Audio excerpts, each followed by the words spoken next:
Angelina and Tommy here, Operation Battle Ready, here with another episode for you guys. And today we're going to be talking about wet pallets. Okay, wet pallets. So, what is the purpose of a wet pallet? Besides it just holding paint and being convenient for making gradients or whatever you want to do, it totally increases the longevity of your paint. It increases the working time. Working time being how long a paint will stay fluid enough to work with. And it's just the best thing especially if you don't paint very often.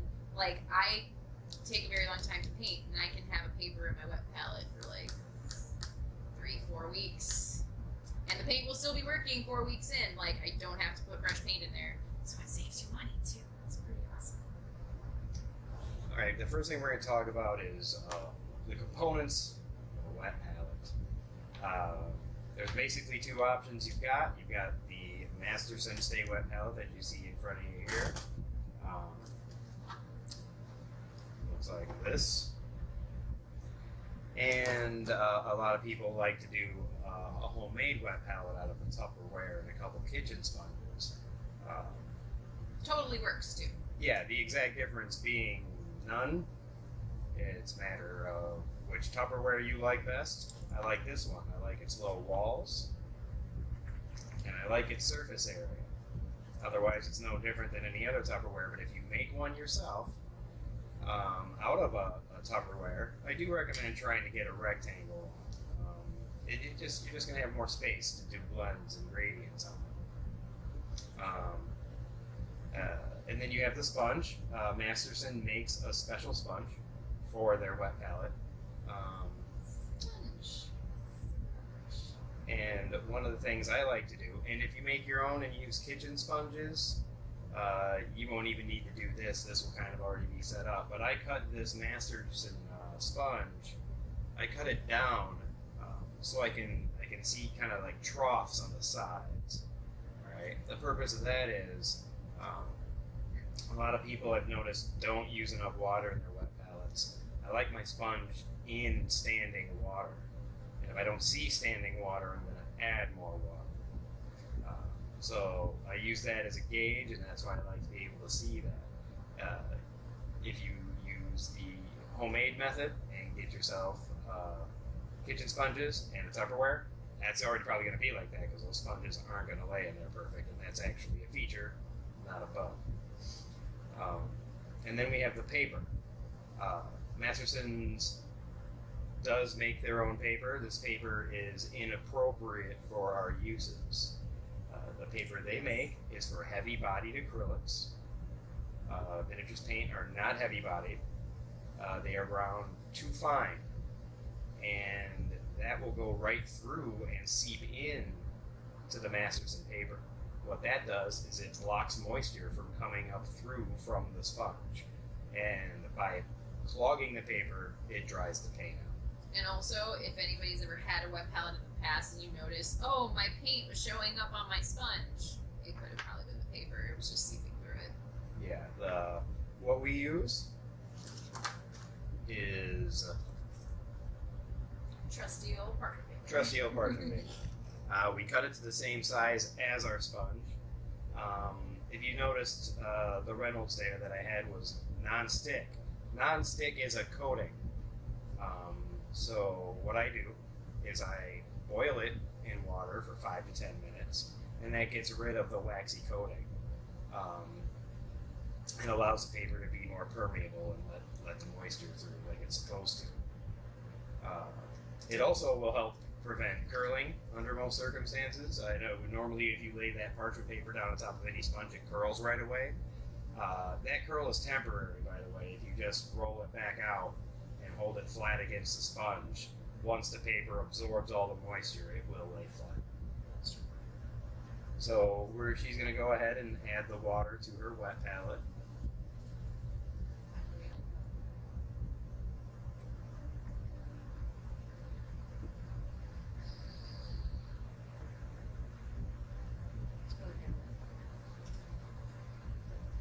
Might be a little much, but that's why we have that water here. So we pour the water in. It's a little higher than we like because we don't actually need the sponge to float. So we're going to pour that off into our water jar here a little. And now you can see we've got a lot of standing water in the troughs, and you can see small areas on the sponge where it's actually pooled up a little on top. That's ideal. So now we can take our paper that we've boiled and lay it on top.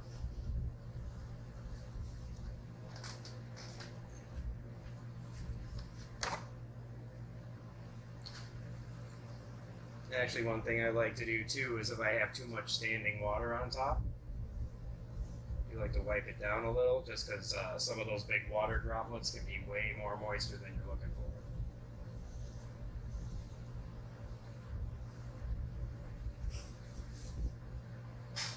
So that is a wet palette ready for use. Alright, so now we've got our wet palette ready for use, and the first thing we're going to put out is what everybody seems to have a lot of questions about when they see us paint, and that is our Liquitex matte medium. What matte medium is, for people who don't know, it is paint with no pigment. It's got all the same binders in it, so it's going to have the same level of adhesion as paint.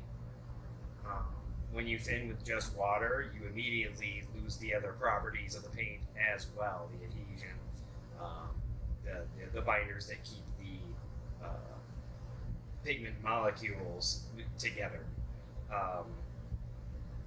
So when you thin with matte medium, you extend those other properties of the paint, and the only thing that you're reducing is the density of the pigment. So it really helps with blends, and it also helps increase the working time of your paint. So we just put it right out onto the palette like it's paint, because it's paint. Yeah. Now Angelina's going to show you here with just a little black and white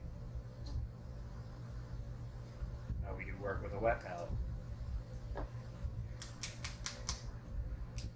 Now, if we were actually painting a model, chances are we wouldn't just go from black to white for a gradient. We'd probably go black to a dark gray, to a mid-tone gray, to a light gray, and maybe an off-white, and then a white.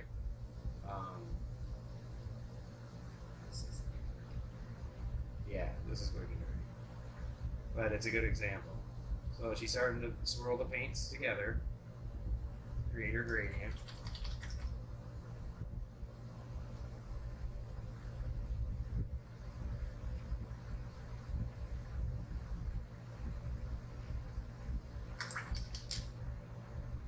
And now let's say she's kind of happy with this tone in here. She's going to go into the matte medium and start to thin that out.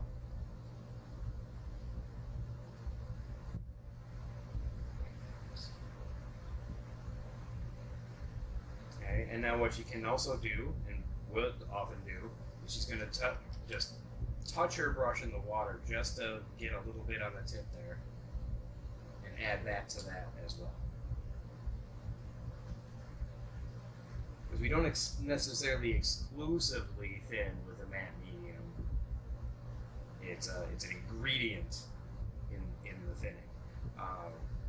And really it's a season to taste kind of situation. It depends on what you're doing on the model. It depends on the colors you're using, the thickness of the paint that you start with. As usual, these are all scale colors in our examples. But this is why we like the big wet palette, because we're going to smear those colors around on the rest of the wet palette to see that they're flowing the way we need them to be. Like, if she thinks that's too thick, she may add a little water. If she thinks it's too thin, she's going to add a little medium to the situation. If she's looking for a base coat, less water, more medium. If we're looking for the finest edge highlights, we're trying to thin it out as much as possible while still having adhesion. There you go, guys. Hope you guys enjoyed this video. That is how we use our wet palette, prepare our wet palette.